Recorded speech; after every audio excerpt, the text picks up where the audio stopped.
Hello, good evening. Welcome to another edition of Prize Picks on Five from the Five Reasons Sports Network. I'm David Eversole, joined by Brian Fonseca. We're going to break down some WNBA. Been a little bit quiet the last couple of weeks, obviously, with the end of the NBA and NHL season. So we're going to shift gears and start to bring you some other content for Prize Picks in terms of the WNBA, Major League Baseball. We got MLS, a lot going on in the summer leading into the NFL season. So before Brian and I start, want to make sure to mention our promo code FIVE. Sign up on prizepicks.com with promo code 5. You'll get 100% deposit match up to $100. So great to have Brian here with me. Thank you so much for joining, and excited about this matchup tonight, particularly with the Liberty and Aces, probably two of the top three teams in the WNBA along with Connecticut. But this is a really good early season test for both teams. So excited to look at some of the Prize Picks numbers. And after about 14, 15 games, we've started to establish some trends in the W. So Brian and I are going to give you all the insight on tonight's matchups in the W. So Brian, I'm going to start with you in terms of the Liberty and Aces, obviously two of the hottest teams in the WNBA, but both have a over 4-game winning streak. So I think Vegas has won 6 straight. So who are you looking at in terms of your marquee players for tonight on the Prize Picks board?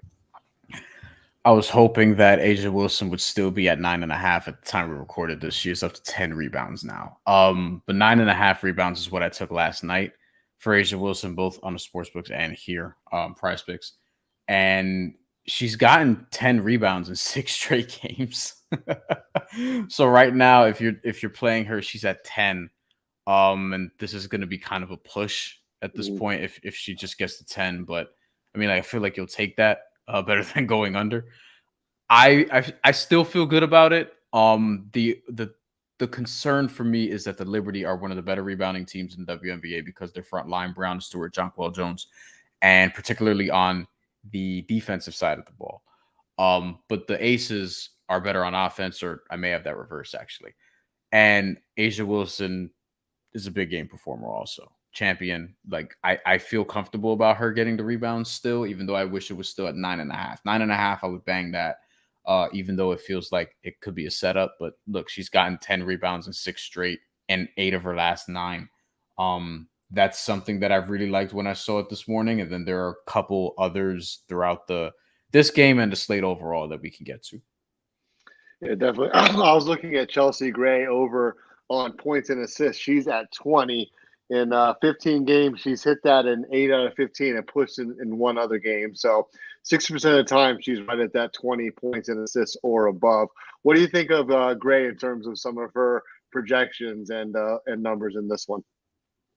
So Chelsea Gray is interesting, right? Because I was looking at her 3-point prop, which was it 1.5 or 2.5? 1.5 right now. Yeah. And she doesn't take a ton of them, but she has been, a really good shooter from 3 this year, 49%, which she's done for a whole season once before, 48, but her career is really in the high 30s, which is still great. And if you look at her overall production, 24 last game, 18 the game before that, 28 2 games before that. So 3 of her last 4, she's hit this over 14.5. The Aces could be a tough team to project in terms of who's going to score, minus maybe A'ja Wilson. Kelsey Plum's been on a little bit of a tear lately, but they have so many women that can get buckets on that team. They also have Jackie Young, and the team is just really good. So I think with Chelsea Gray, I'd be comfortable looking at her points if we can sort of get back up here. 14.5. Yeah, I wouldn't mind that at all. And also her assist prop, because lately, she did have a 12 assist game recently. She had an 8. She also had, I believe, a 9. These are all within the last 5 games. Right now, 6.5 seems about right. She's hit that over 3 of her last 5. And this season is averaging 6.5 assists per game. So you're right there on the edge. And I think also Candace Parker, who's had some pretty high assist games and is a little bit more of a distributor role player, high-level role player at this point of her career. She's been at 3.5 mostly in assists throughout the season. I think that's another one to sort of keep tabs on. She's gotten 3 each in her last 2 games, but typically can get you over this prop as of late. And kind of like Jordan Canada, where Jordan Canada is always at 5.5 and she always seems to get 5 or over that. You'll be in the ballpark So I think that's something worth looking at when you're evaluating just sort of your prize picks boards is Candace Parker assists at 3.5 because she's always going to be in the neighborhood and she'll probably, at least lately, will go over more often than she doesn't. Right. Speaking of 3.5, I want to switch over to the Liberty, and we were talking about before we jumped on Brianna Stewart. She's at 3.5 assists. She's been over that 6 out of 9 games this month, and like we said when we led the show, I think about this stretch of the season where you start to see some established trends in terms of players getting to their numbers, and you see the lines are pretty tight and right on, but Yeah. you'll start to get some variance, and you're seeing some of these better performances lately, particularly from Stewart in terms of distributing the basketball. So I love her over 3.5 assists tonight.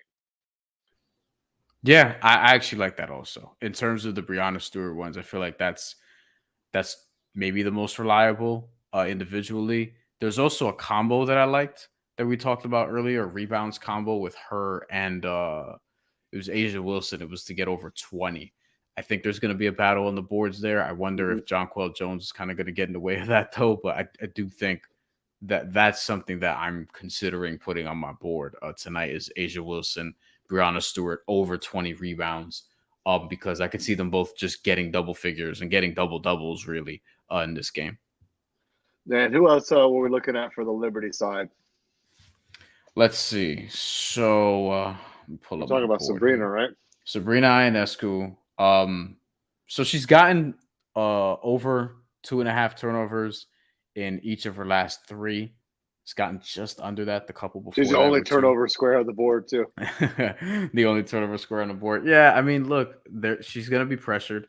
They're gonna send. I don't know if they're gonna send doubles as much as they're just going to pressure her. And Vegas is gonna try to maybe get the ball out of her hands. Same thing with Brianna Stewart. You know, you want to get beaten by somebody else, but I think ultimately, like Sabrina Ionescu, like she's gonna have the ball in her hands a lot, and she's gotten 3 turnovers in 3 straight games. I think this over is something to consider. I have it on one of my boards, one of my boards, this square. Um, I don't feel like it's something that's unreasonable because this is something that has happened in 3 straight, and because I think the Aces can sort of make this a 4 or 5 turnover performance if she's getting careless out there. Yeah, a lot of star power in this matchup. So it's a 3 game slate tonight in the W. All the games are late with 10 o'clock starts. Anybody else that you looked at from the other two matchups before we wrap it up?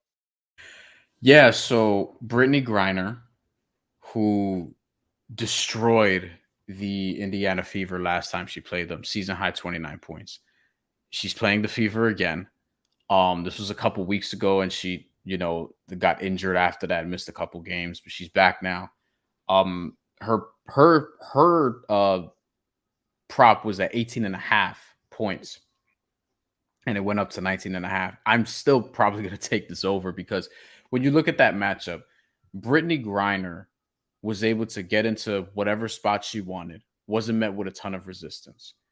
And at the same time, she would get pressured a little bit. Maybe they'd send a double. Didn't matter. Like her physicality, she was able to post up, get to her spots, get underneath the basket if she needed to, get to the turnaround jumpers if she needed to, finish strong through contact against Aaliyah Boston, who she was trying her best, but she's a rookie.